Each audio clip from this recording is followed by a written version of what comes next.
전도서 10장 12절부터 마지막 20절까지 말씀입니다.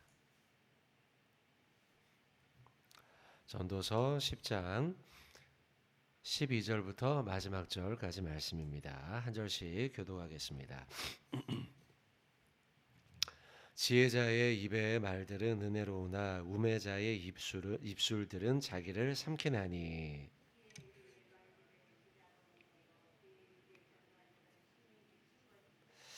우매한 자는 말을 많이 하거니와 사람은 장래 일을 알지 못하나니 나중에 일어날 일을 누가 그에게 알리리요.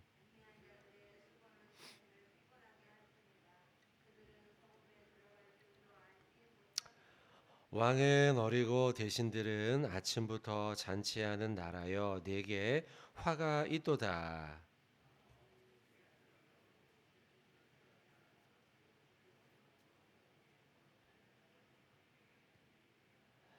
게으른즉 석가래가 내려앉고 손을 놓은즉 집이 새느니라.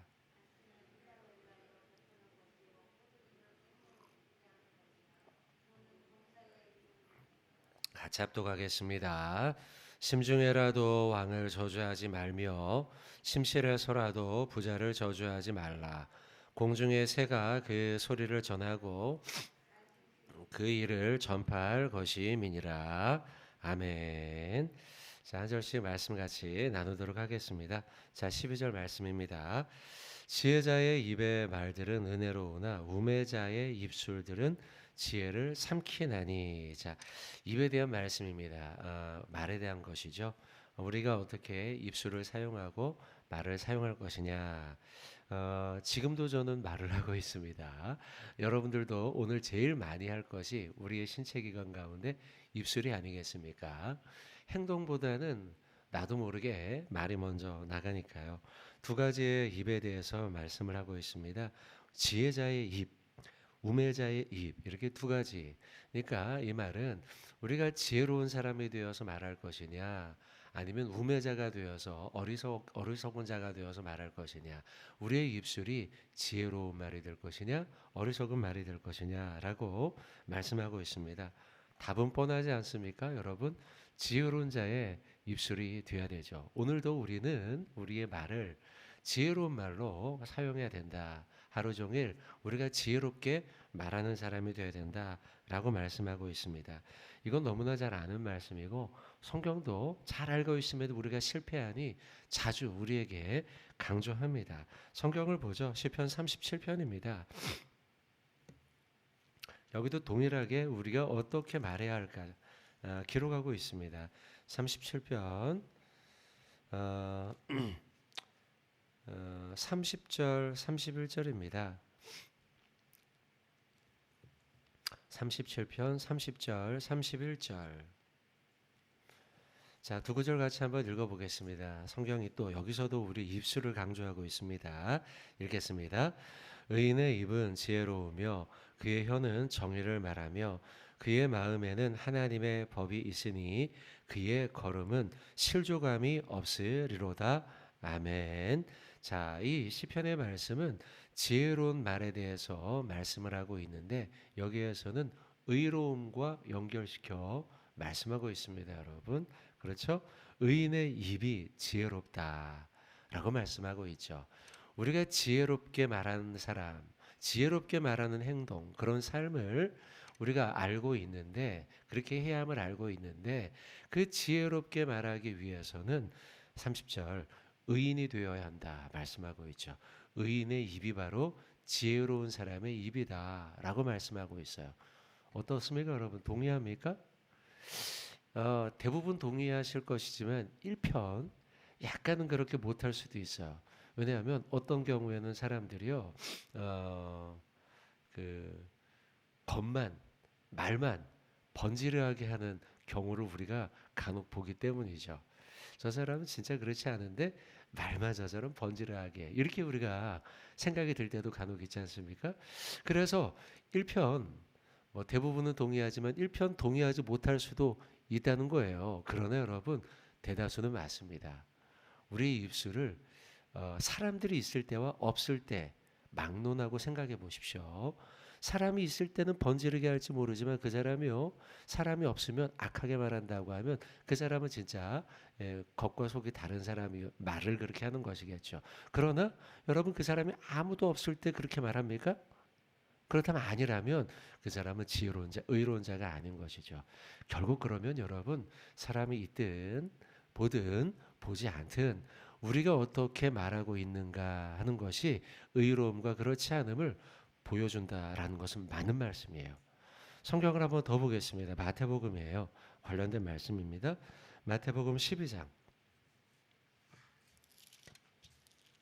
마태복음 12장 36절입니다. 35절, 36절. 35절만 읽어도 될 것 같습니다. 35절 같이 한번 우리 봉독하겠습니다. 시작. 선한 사람은 그 쌓은 선에서 선한 것을 내고 악한 사람은 그 쌓은 악에서 악한 것을 내느니라. 아멘. 자, 여러분, 예수님께서 하신 말씀입니다. 우리가 어떤 것을 말할 것이냐라고 할 때 선한 말을 하는 사람, 악한 말을 하는 사람, 그 기초가 무엇이냐라고 할 때 선한 것을 내고 선한 것을 말하는 사람은 내 안에 쌓여져 있는 선한 것 때문이라는 거예요. 어때요? 이 말씀은 동의가 되십니까? 그죠? 네. 우리가 선한 말을 하는 것은, 선한 것을 내는 것은 내 안에 선한 것들이 쌓여 있기 때문이고, 악한 것을 말하는 사람은 왜냐하면 그 내 안에 악한 게 막 가득 차 올라와 있기 때문이라는 거예요. 그러고 보면 여러분, 아까 우리가 봤던 시편의 말씀, 그리고 우리가 보고 있는 전도서의 말씀, 누가 지혜로운 말을 하고 누가 선한 말을 할 것이냐라고 할 땐 우리 안에 쌓여 있는 선한 것과 의로움이 쌓여 있을 때, 지혜로움이 쌓여 있을 때 그 사람이 지혜를 말하고 의로운 것을 말하고 그리고 선한 것을 말한다라고 하는 것이 성경의 결론입니다. 자, 여러분들, 이스라엘 백성들을 보세요. 이스라엘 백성들은 출애굽을 하여서 광야를 지나고 그리고 하나님의 약속의 땅까지 도달하게 되죠. 그런데요, 40년 동안 그들이 광야의 삶을 살면서요, 고난과 어려움을 당하죠. 힘든 일을 경험하죠. 그러면서 자꾸 분노가 쌓이는 거예요. 왜 우리를 여기까지 끌고 와가지고 이 고생을 시키느냐. 구름 기둥 불 기둥 봐도요 소용도 없어요. 그들은요 분노가 쌓여 있어요. 아침마다 여러분들 막 하늘에서 막 만나가 내려오고 메추라기가 내려와도 소용없어요. 이제 막 화가 막 쌓여 있는 거예요. 그래서 뭐라고 말하는지 아세요? 자, 보자 한번. 어디냐면 민수기예요. 민수기 14장. 그들의 말입니다. 말. 도대체 무슨 말을 하냐는 거예요. 자, 민수기 14장 1절.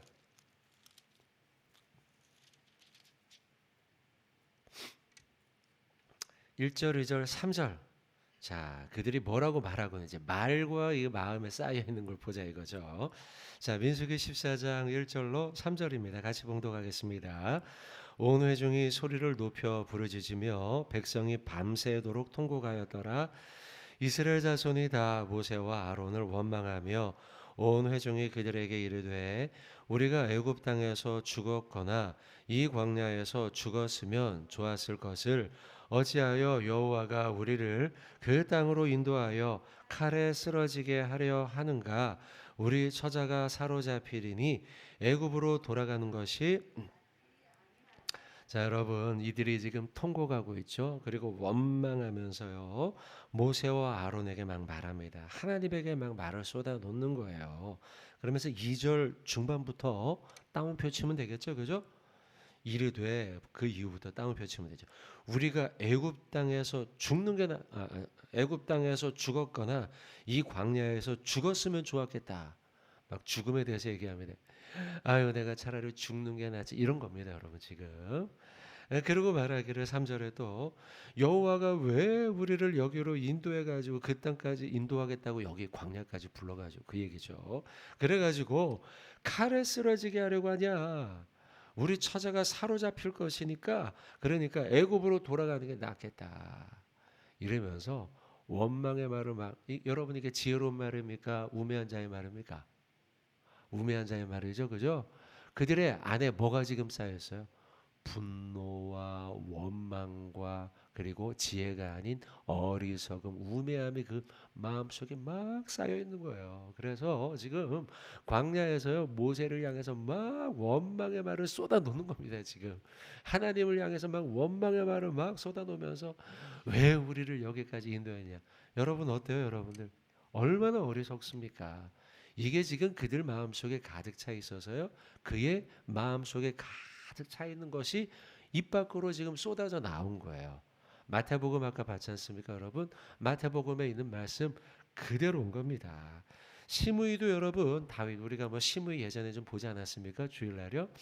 시므이도 여러분들 그 사무엘에 보면 다윗이 막 지나갈 적에 막 그를 향해서 평소에 가지고 있던 원한 다윗에 대한 시므이는 원래 사울과 사람이야. 사울과 사람인데 사울이 끝나고 그리고 다윗이 등극하니까 자기가 어려운 처지에 처했거든요. 그러니까 마음속에 원망이 평소에 가득했던 거예요. 그래서 다윗이 어려워졌다는 이야기를 듣자 맨발로 막 나와가지고는 막 흙먼지를 막 날리면서 막 원망과 저주의 말을 하잖아요. 마음속에 있는 게 쏟아져 나오는 거라는 거예요. 그러니 여러분들 자 결론 내립시다. 오늘요. 어떻게 살 것이냐. 우리 마음속에 있는 것이 겉으로 나온다 했으니 첫째 우리 마음 안에 원망과 그 다음에 저주와 우매한 것 이런 것을 쌓아서는 안 된다는 거예요. 내 안에 무엇을 쌓을 것이냐? 의로움과 거룩함과 그리고 사랑과 그리고 화평과 또 예수님을 우리가 탄생을 준비하고 있지 않습니까? 주님의 그 희생과 은혜와 사랑을 성령의 충만함을 우리 안에 쌓아야 돼요. 그리고 그 쌓아진 것으로 우리의 입에서 지혜로운 말을 쏟아내는 저와 여러분 되어야 될 줄로 믿습니다. 여러분 때로는요 불쾌한 일도 있을 수 있어요. 그러면 나도 모르게 불쾌한 말이 불쑥 나오죠. 갑자기 그런 일이 생겼으니까 실수죠. 그건 실수. 여러분 그러나 우리는 실수를 줄여야 돼요. 줄여야 됩니다. 그래서 뒤에 지금 말씀이 한 가지 더 있는데 그 말씀이 뭐냐면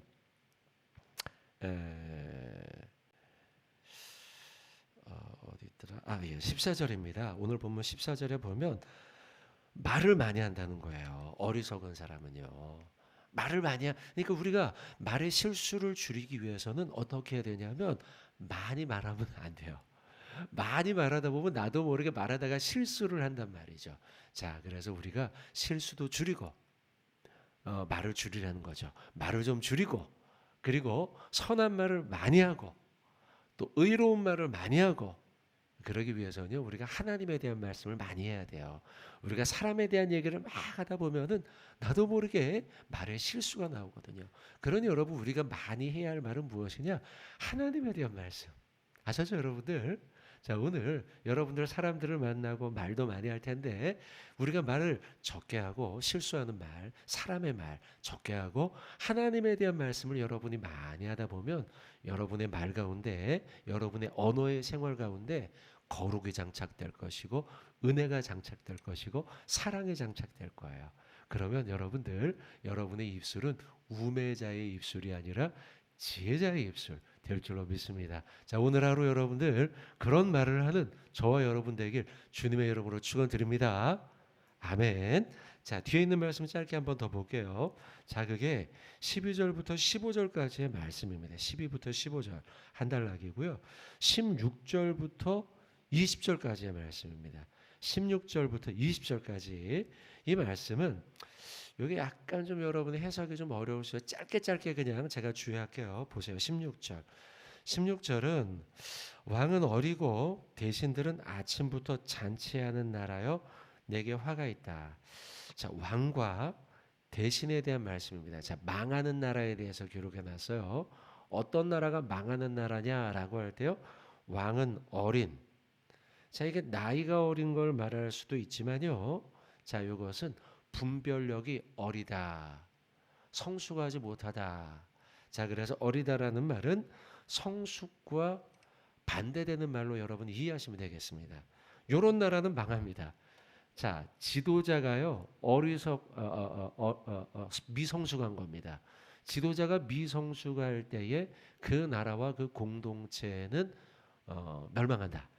자, 그다음 대신들도 리더들이죠. 리더들 가운데 뭐 중간 리더쯤 된다 생각해 봅시다. 중간 리더들 이들도요 나름 가진 것도 많고 부와 명예도 가지고 있는 이들이죠. 이들이요 뭘 하냐면 아침보다 자지요. 주흥을 즐기고요. 쾌락을 즐겨요. 그러면 그 나라는 망한다 이거예요. 이거 충분히 이해가 되시죠? 납득이 되죠. 자, 17절. 실제로 여러분 그 에스더의 막 그 아수에로 한 그 시대요. 막 180일 동안 맨날마다 잔치를 벌였어요. 금방 망합니다. 그런 나라들이요. 결국 자 16절의 말씀과 똑같은 말씀이죠. 자 17절 왕이 또 나오죠. 왕은 귀족의 아들이요 귀족들의 아들이요 대신들은 취하지 아니하고 기력을 보강하려고 정한 때에 먹는 나라요 내게 복이 있다. 자 16절은 망하는 나라고요. 17절은 되는 나라입니다. 근데 왕은 귀족들의 아들이요라고 해놓으니까 이거 뭐 쿠데타가 일어났나 이런 생각이 좀 들 수도 있는데요. 그런 말씀이 아닙니다. 귀족들의 아들이라는 것은 자 NASB 성경에는요 귀족적 성품을 가진 아들이라 이렇게 번역을 해놨습니다.